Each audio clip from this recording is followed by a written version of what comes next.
जय हिंद। नमस्कार साथियों, कैसे हैं आप सभी लोग। उम्मीद करते हैं कि आप सभी लोग अच्छे होंगे। और साथियों, आप सभी लोग की तैयारी जो है बिल्कुल अच्छी तरीके से चल रही होगी। तो साथियों, आज की इस क्लास में सभी लोग जो है एसएससी जीडी एग्जाम 2026 के लिए टॉप ऐसे इंपोर्टेड और चुनिंदे क्वेश्चन को देखेंगे, जो कि साथियों आपके एग्जाम में 100% आपको ये सभी क्वेश्चन देखने को मिलेंगे। और साथियों, आपको जैसे कि पता ही होगा कि आपके एसएससी जीडी का एग्जाम अभी चल ही रहे हैं। और साथियों, अभी तक आपके जितने भी शिफ्टों में एग्जाम हुए हैं और उन शिफ्टों में साथियों जिस पैटर्न से क्वेश्चन पूछे जा रहे हैं, आज की इस क्लास में आपको हम उसी पैटर्न से क्वेश्चन को कराएंगे। और जिन भी साथियों का पेपर अभी 25 से लेकर 30 मई के बीच में भी है, उनके लिए क्लास जो है साथियों रामबाण क्लास साबित होंगे। आप इस क्लास को बिल्कुल अच्छे से देखिएगा और इस क्लास में दिए जाने वाले इन सभी क्वेश्चनों को आप अच्छी तरीके से जरूर याद कर लीजिएगा। तो चलिए क्लास को स्टार्ट करते हैं। उनसे पहले यदि आप इस चैनल पे पहली बार जुड़े हैं तो आप इस चैनल को सब्सक्राइब कर लीजिए और सब्सक्राइब करके ऑल नोटिफिकेशन को ऑल पे दबा के जुड़ जाइए, जिससे कि जब भी कोई नई क्लास हो सबसे पहले क्लास का नोटिफिकेशन आपके पास जो है पहुंच सके। तो आप इस चैनल को सब्सक्राइब कर लीजिए, साथ ही साथ आप जो है इस क्लास को भी लाइक जरूर कर लीजिएगा। तो चलिए क्लास को स्टार्ट करते हैं और देखिएगा क्वेश्चन क्या पूछा है। क्वेश्चन यहाँ पे पूछा है कि फतह सागर किस राज्य में स्थित पर्यटक स्थल है। चलिए बताएंगे। ये सभी क्वेश्चन काफी इंपॉर्टेंट और चुनिंदे क्वेश्चन हैं, जो कि आपके एग्जाम में 100% आपको ये सभी क्वेश्चन पूछे जाएंगे। और बताइए कि फतह सागर किस राज्य में स्थित पर्यटक स्थल है। तो ये हो जाएंगे आप सभी लोग का उदयपुर में। ऑप्शन बी सही जवाब है, उदयपुर में होगा।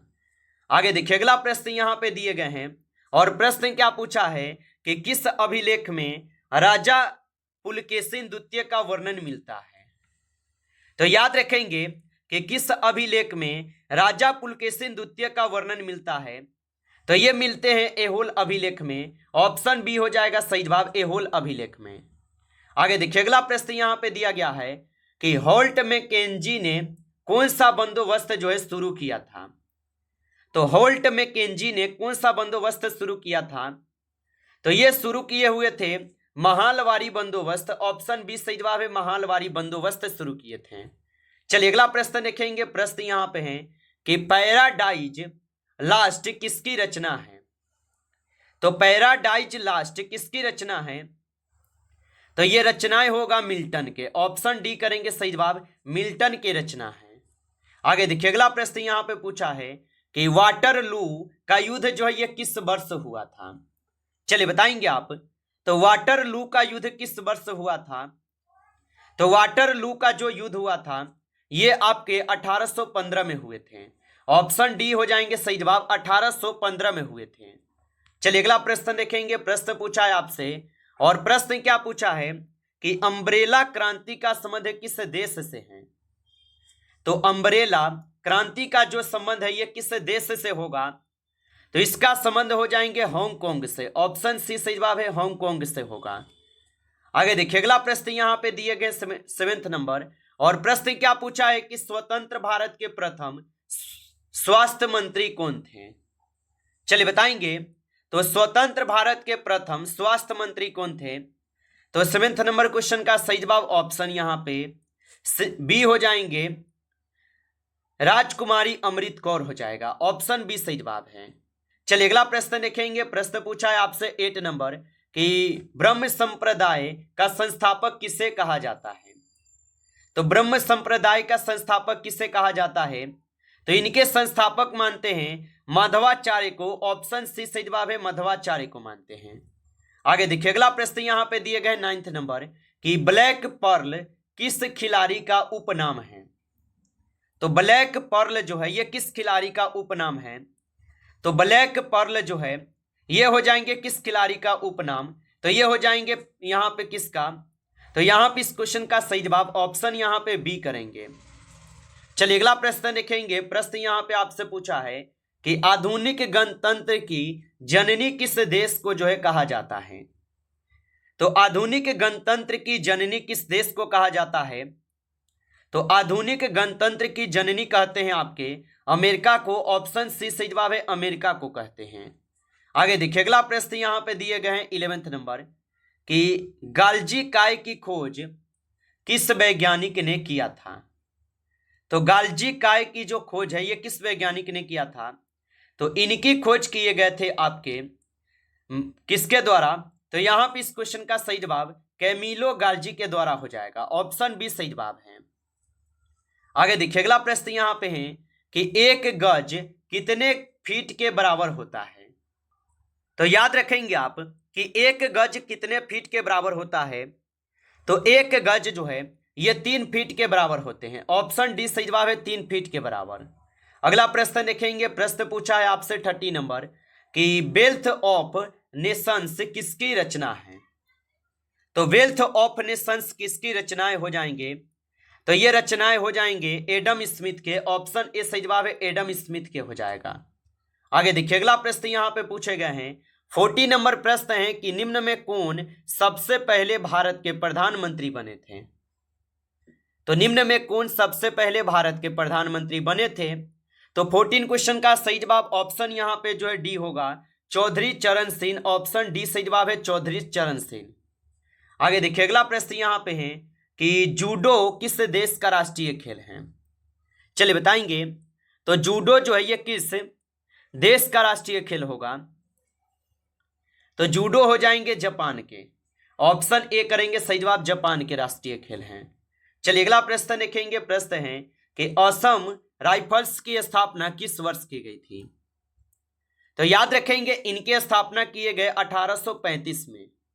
चलिए अगला प्रश्न देखिएगा, प्रश्न पूछा गया है रेलवे में नैरो गेज की लंबाई कितने मीटर की होती है। चलिए बताइएगा, और आप अभी तक इस क्लास को लाइक नहीं किए होंगे तो आप क्लास को एक बार जरूर लाइक कर लीजिएगा। नए जुड़े आप इस चैनल पे तो चैनल को सब्सक्राइब करके ऑल नोटिफिकेशन को ऑल पे दबा के जुड़ जाइए, जिससे कि जब भी कोई नई क्लास हो सबसे पहले क्लास का नोटिफिकेशन जो है आपके पास पहुंच सके। तो आप इस चैनल को सब्सक्राइब कर लीजिएगा और बताइए कि रेलवे में नैरो गेज की लंबाई कितने मीटर की होती है। तो ये होते हैं आपके यहाँ पे कितने, तो 0.610 मीटर के, ऑप्शन सी सही जवाब हो जाएंगे। चलिए अगला प्रश्न देखिएगा और 18 क्वेश्चन है कि भविष्य का द्वीप किसे कहा जाता है। तो भविष्य का द्वीप किसे कहा जाता है, तो भविष्य का द्वीप किसे कहते हैं, तो 18 क्वेश्चन का सही जवाब ऑप्शन यहाँ पे सी है, अफ्रीका को कहते हैं, ऑप्शन सी सही जवाब है, अफ्रीका को कहते हैं। चलिए अगला प्रश्न यहाँ पे है कि तेभागा कृषक आंदोलन निम्नलिखित में से कहां हुआ था। तो तेभागा कृषक आंदोलन निम्नलिखित में से कहां हुआ था, तो ये आंदोलन हुए थे आपके बंगाल में, ऑप्शन ए सही जवाब है, बंगाल में हो जाएगा। आगे देखिए अगला प्रश्न यहां पे दिए गए 21 नंबर क्वेश्चन क्या पूछा है कि भारत के संविधान का निम्नलिखित में से कौन सा अनुच्छेद भारत की समेकित निधि के संबंध में प्रावधानों से संबंधित है।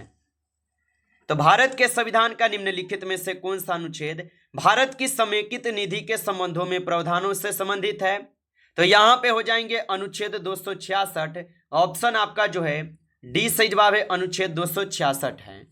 आगे देखिए अगला प्रश्न यहां पे दिए गए हैं और 22 नंबर क्वेश्चन पूछा है कि राष्ट्रीय महत्व के स्मारकों, स्थानों और वस्तुओं के संरक्षण का किस अनुच्छेद से संबंधित है।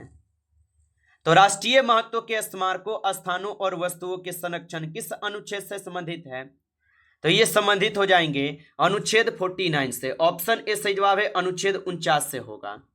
आगे देखिए अगला प्रश्न यहाँ पे पूछे गए हैं और प्रश्न क्या पूछा है आपसे कि 2 या अधिक राज्यों के लिए एक सामान्य उच्च न्यायालय की स्थापना किस अनुच्छेद से संबंधित है। तो 2 या अधिक राज्यों के लिए एक सामान्य उच्च न्यायालय की स्थापना किस अनुच्छेद से संबंधित है, तो ये संबंधित हो जाएंगे अनुच्छेद 231 से, ऑप्शन डी सही जवाब हो जाएंगे। चलिए अगला प्रश्न देखिएगा, प्रश्न यहाँ पे पूछा है और प्रश्न क्या पूछा है आपसे कि कौन सा अनुच्छेद उच्च न्यायालय की कुछ रीट जारी करने की शक्ति से संबंधित है। चलिए बताइए कि कौन सा अनुच्छेद उच्च न्यायालय की कुछ रीट जारी करने से शक्ति से संबंधित है, तो यहां पे हो जाएंगे आप सभी लोग का अनुच्छेद 226, ऑप्शन ए सही जवाब है, अनुच्छेद 226 होगा। आगे देखिए अगला प्रश्न यहां पे दिए गए हैं भारतीय संविधान का निम्नलिखित में से कौन सा अनुच्छेद राज्यपाल को अध्यादेश जारी करने की शक्ति देता है? तो भारतीय संविधान का निम्नलिखित में से कौन सा अनुच्छेद राज्यपाल को अध्यादेश जारी करने की शक्ति देता है? तो अनुच्छेद 213 होगा। ऑप्शन सी सही जवाब है। अगला प्रश्न देखेंगे। प्रश्न यहां पे है कि काला सोना जो है किसे कहा जाता है? तो काला सोना किसे कहा जाता है? तो काला सोना कहते हैं किसे? तो काला सोना पेट्रोलियम को कहते हैं। ऑप्शन सी सही जवाब है, पेट्रोलियम को कहते हैं। आगे देखिए अगला प्रश्न यहां पे पूछा है 27 नंबर। प्रश्न क्या है कि संतोष ट्रॉफी का संबंध किस खेल से है? तो याद रखेंगे आप कि संतोष ट्रॉफी का जो संबंध है यह किस खेल से होगा? तो संतोष ट्रॉफी का जो संबंध है यह फुटबॉल खेल से संबंधित है। ऑप्शन सी सही जवाब है, फुटबॉल खेल से संबंधित है। आगे देखिए अगला प्रश्न यहां पे पूछा है 28 नंबर। प्रश्न पूछा है कि रजनी ट्रॉफी की शुरुआत किस वर्ष जो है हुई थी? तो रजनी ट्रॉफी की शुरुआत किस वर्ष हुई थी? तो रजनी ट्रॉफी की शुरुआत हुए थे 1934 में। ऑप्शन ए सही जवाब है, 1934 में। अगला प्रश्न देखेंगे। प्रश्न यहां पे है कि राइडर कप जो ये किस खेल के खिलाड़ियों को दिया जाता है? तो राइडर कप किस खेल के खिलाड़ियों को दिया जाता है? तो ये दिए जाते हैं गोल्फ खेल को। ऑप्शन बी सही जवाब है, गोल्फ हो जाएंगे। आगे देखिए अगला प्रश्न यहां पे दिए गए 30 नंबर।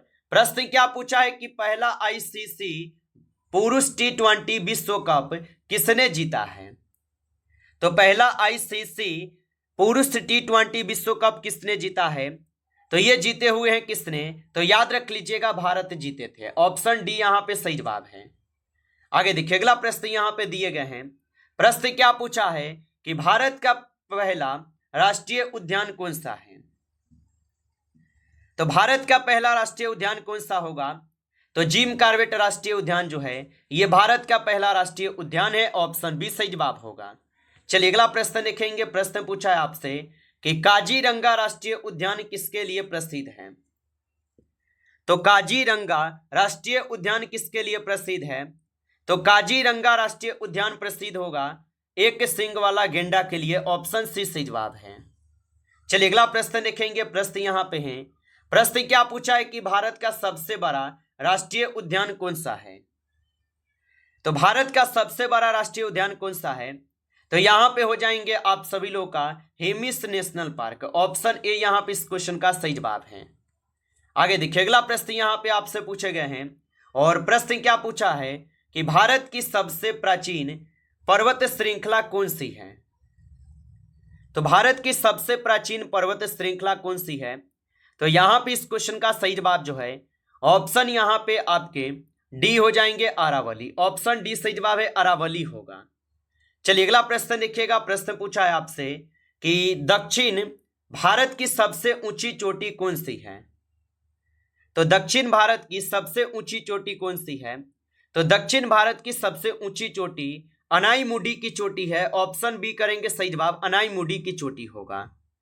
नमस्कार साथियों, इस क्लास में आपके टॉप 35 क्वेश्चन थे जो काफी इंपॉर्टेंट क्वेश्चन थे। साथियों यदि आपको क्लास अच्छा लगा हो तो आप इस क्लास को लाइक कर लीजिए। नए जुड़े हैं आप इस चैनल पे तो चैनल को सब्सक्राइब करके ऑल नोटिफिकेशन को ऑल पे दबा के जुड़ जाइए, जिससे कि जब भी कोई नई क्लास हो सबसे पहले क्लास का नोटिफिकेशन आपके पास जो है पहुंच सके। तो आप इस चैनल को सब्सक्राइब कर लीजिएगा। चलिए फिर मिलते हैं आपसे एक नेक्स्ट टॉपिक के साथ नेक्स्ट क्लास में। तब तक के लिए जय हिंद, जय भारत।